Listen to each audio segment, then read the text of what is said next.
నమస్తే, welcome to our channel. చెప్పేవన్నీ శ్రీరంగ నీతులు, చేసేవన్నీ ప్రకాష్ రాజు పనులు అన్నట్లు ఏంది ఈయన అడుక్కోకుండా నీట్ విద్యార్థులు అంట. ఆ నీట్ ఎగ్జామ్ అయిపోయి ఎన్నో రోజులైంది, రిజల్ట్ వచ్చేసింది. 11 లక్షల మంది పాస్ అయిపోయారు. వాళ్ళు కౌన్సిలింగ్ కోసం కూడా వెయిట్ చేస్తూ ఉన్నారు. సో వాళ్ళకు సంబంధించి ఆ ప్రశ్నాపత్రం లీకేజ్కి సంబంధించి నీట్ వాళ్ళు ఈయన ఏందో పెద్ద నీట్ రాసి మొన్నే నీట్ రాసినట్లు, ఈయన బాగా ప్రిపేర్ అయినట్లు, ప్రిపేర్ అవుతూ ఉంటే ఆ పేపర్ ఏదో లీక్ అయినట్లు, కాబట్టి ఈయన మనసు నొచ్చుకొని ఈయన ఏదో పోయి ఢిల్లీలో అంటే పేపర్ లీక్ను నేను సమర్థించడం లేదు, దానికి ఈయనకి ఏం సంబంధం ఉందో నాకు తెలియదు. అది లీక్ అయ్యింది, దానికి సంబంధించినటువంటి చర్యలు తీసుకున్నారు. ఆయన మంత్రి ఎవరైతే ఉన్నారో క్షమాపణలు చెప్పాడు. క్షమాపణలు చెప్పిన తర్వాత సిబిటి ద్వారా ఎగ్జామ్ నిర్వహించిన తర్వాత 11 లక్షల మంది పాస్ అయ్యారు. వాళ్ళకు కౌన్సిలింగ్ కూడా జరగబోతుంది. సో నీటికి వెళ్ళి ఈయన నేను జై శ్రీరామ్ అనను, జై సంవిధాన్ అంటానని చెప్పి ఏదో కామెడీ కూడా చేయడం జరిగింది. సో ఇప్పుడు ఈయన అసలు విషయం ఏంటంటే ఈయన భూమిని కబ్జా చేశాడు. ఇది నేను చెబుతున్నటువంటి విషయం కాదయ్యా, ఇది జరిగింది కూడా ఎక్కడో బీజేపీ అధికారంలో ఉన్నటువంటి రాష్ట్రంలోనో కాదు. అది కూడా ఇంకొకటి, ఇది వచ్చిన వార్త వచ్చింది కూడా ఎక్కడో, ఇదేదో బోగస్ న్యూస్ కాదు. జగన్మోహన్ రెడ్డి గారికి సంబంధించినటువంటి సాక్షి పేపర్లో వచ్చినటువంటి వార్తనే నేను మీకు చదివి వినిపించేటువంటి ప్రయత్నం చేస్తాను. ఎందుకంటే మళ్ళీ నేను ఏదో మసాలా యాడ్ చేసి చెప్పినానని అనుకోకూడదు. సో ప్రకాష్ రాజ్ ఏం చేశాడంటే కేరళలో వెళ్ళి ఏదో ల్యాండ్ కొన్నాడు. సో కొన్నాడు, కొంతవరకు పట్టా భూమి కొనుక్కొని ఇంకొంచెం మెల్లిగా కబ్జా చేశాడు. ఇప్పుడు అధికారులు ఎవరైతే ఉన్నారో కేరళ అధికారులు ఎవరెవరైతే భూములు కబ్జా చేశారో, కబ్జా చేసి నిర్మాణాలు కూడా చేపట్టారో ఆ నిర్మాణాలను తొలగించడం జరిగింది. అక్కడ ఉన్నటువంటి ఫెన్సింగ్ ఏదైతే ఉందో అది కూడా తొలగించడం జరిగింది. అందులో ప్రకాష్ రాజు భూమి కూడా ఉంది. ప్రకాష్ రాజుకు నోటీసులు కూడా ఇవ్వడం జరిగింది. యాజ్ యూజువల్ ఈయన లయర్ కాబట్టి నాకు అందలేదు, నేను అక్కడ ఉన్నాను, ఆయన ఢిల్లీలో బిజీగా ఉన్నాడు కదా కాక్రోచ్లతో కూడా, సో నేను బిజీగా ఉన్నాను, నాకు అందలేదని ఏదో డ్రామా వేశాడంట. సాక్షి పేపర్లో వచ్చినటువంటి వార్తే అండి, ఇదేది నేనేం మసాలా వేసి చెప్పడం లేదు. ఇక్కడ చూడండి, నటుడు ప్రకాష్ రాజ్కు భూ ఆక్రమణ నోటీసు, సాక్షి పేపరు. ఏమంటే కేరళలోని ప్రముఖ పర్యాటక ప్రాంతమైన వాగమన్లోని వరాట్టుమేడులో రెవెన్యూ అధికారులు భారీ ఆక్రమణలు తొలగించారు. ప్రైవేటు వ్యక్తులు ఆక్రమించుకున్న 10 ఎకరాల భూమిని ప్రభుత్వం స్వాధీనం చేసుకుంది. అందులో ప్రకాష్ రాజ్ భూమి కూడా ఉంది. సో అక్కడ ప్రభుత్వ భూమిని ఆక్రమించుకొని కట్టుకున్నటువంటి స్విమ్మింగ్ పూల్ కావచ్చు, క్యాఫిటేరియా కావచ్చు, అదేవిధంగా వీళ్ళు సేద తీరడానికి ఏందో ఇల్లు కట్టుకున్నారంట, అంటే ఫామ్ హౌస్ లాగా ఏదో కట్టుకున్నారు, అది కూడా తీసుకోవడం జరిగింది.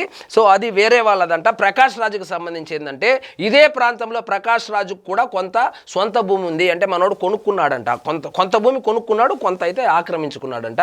ఇదే ప్రాంతంలో నటుడు ప్రకాష్ రాజుకు కూడా కొంత సొంత భూమి ఉంది. అయితే ఆయన భూమికి ఆనుకునే ఉన్న కొంత భూమిని సరైన పట్టాలు లేవని వరాట్టుమేడు తహసీల్దార్ తెలిపారు.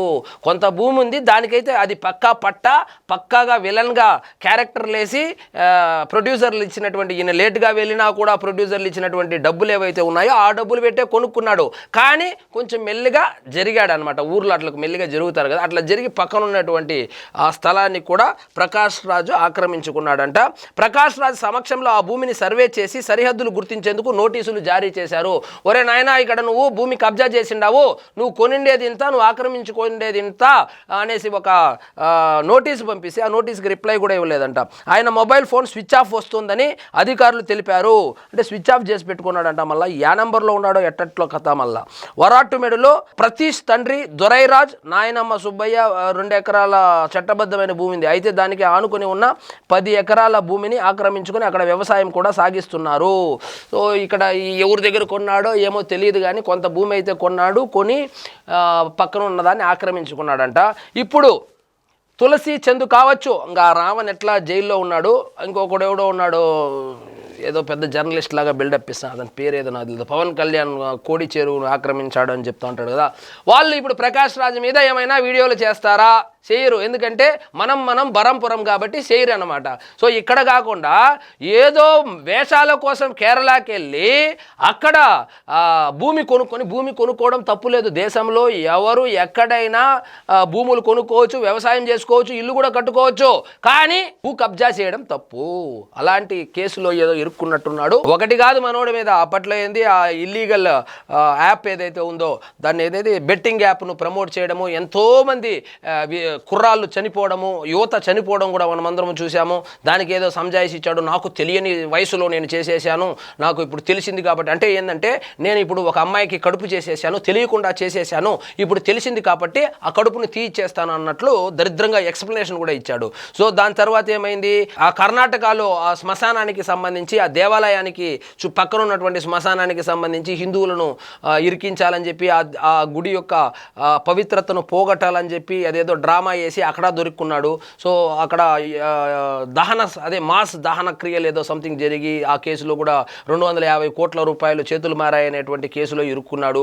ఇప్పుడేమో కొత్తగా ఇది అసలు ఈంది కడుక్కోకుండా ఈయన నీట్ విద్యార్థులను ఉద్ధరించడానికి ఢిల్లీకి పోయాడు. ఈరోజు ప్రధానమంత్రి గారు ఏదో ఒక సెల్ఫీ వీడియో పెడితే దానికి భయపడ్డాడనే అర్థం వచ్చేటట్లు ఏదో కోర్టు కూడా చేశాడు. సో చేసేవన్నీ ఇట్లాంటి పనులు, భూ కబ్జాలు, అదేంది బెట్టింగ్ యాప్ల ప్రమోషను, ఇట్లాంటివి చేస్తాడు. అదేవిధంగా హిందువులను రెచ్చగొడతా, ఎవరైతే దానికి సంబంధం ఉన్నారో వాళ్ళకు డబ్బులు ఇచ్చుకుంటా, ఆ హిందువులకు వ్యతిరేకంగా మాట్లాడుకుంటా, హిందూ దేవుళ్ళను కించపరుతా మాట్లాడుతూ ఉంటారు. మళ్ళీ ప్రధానమంత్రిని, ముఖ్యమంత్రులను, ఉప ముఖ్యమంత్రులను, మంత్రులను ట్యాగ్ చేసి జస్ట్ ఆస్కింగ్ అంటూ ఉన్నారు. సో జస్ట్ ఆస్కింగ్, ఇప్పుడు జనాలు కూడా జస్ట్ ఆస్కింగ్, నువ్వు ఎందుకు కేరళలో భూమిని కబ్జా చేశావు, నువ్వు ఎందుకు నోటీసుకు స్పందించడం లేదని జనాలు కూడా జస్ట్ ఆస్కింగ్. సో ప్రకాష్ రాజు మీద కూడా ఇప్పుడు తులసి చందు అర్జెంటుగా ఒక వీడియో చేయాలని, ప్రొఫెసర్ నాగేశ్వర్ ఉన్నాడు కదా, మేధావి ప్రొఫెసర్ నాగేశ్వర్ 2 రోజులుగా ఇట్లా ఎదురెదురుగా కూర్చొని ఇద్దరు మేధావులు మాట్లాడుకున్నారు కదా. ఇప్పుడు కూడా ఒక 2 చైర్లు వేసుకొని కూర్చొని, ఏం ప్రకాష్ రాజు కబ్జా చేసావంట, నోటీస్ వచ్చిందంట, నిజమేనని ఒక వీడియో చేస్తే సంతోషపడతాము. అప్పుడు ఈయన తటస్థమైనటువంటి ప్రొఫెసర్ పోయి ఎన్నో రోజులు అయిపోయిందిలే, ఇప్పుడు దాని గురించి మాట్లాడడం కూడా వేస్ట్, ఎన్నో వీడియోల్లో చర్చించుకున్నాము. ప్రొఫెసర్ నాగేశ్వర్ కూడా ఎదురుగా కూర్చొని భూ కబ్జా చేసినటువంటి ప్రకాష్ రాజు గురించి, అసలు దాంట్లో ఏం జరిగింది, నీట్లో ఏం జరిగింది, ఢిల్లీలో ఏం జరిగింది, అక్కడ ధర్నా ఏ విధంగా జరిగింది అనేసి వీడియోలు చేశారు కదా. ఇప్పుడు కూడా ఒక వీడియో చేస్తే చూసి సంతోషిస్తాము.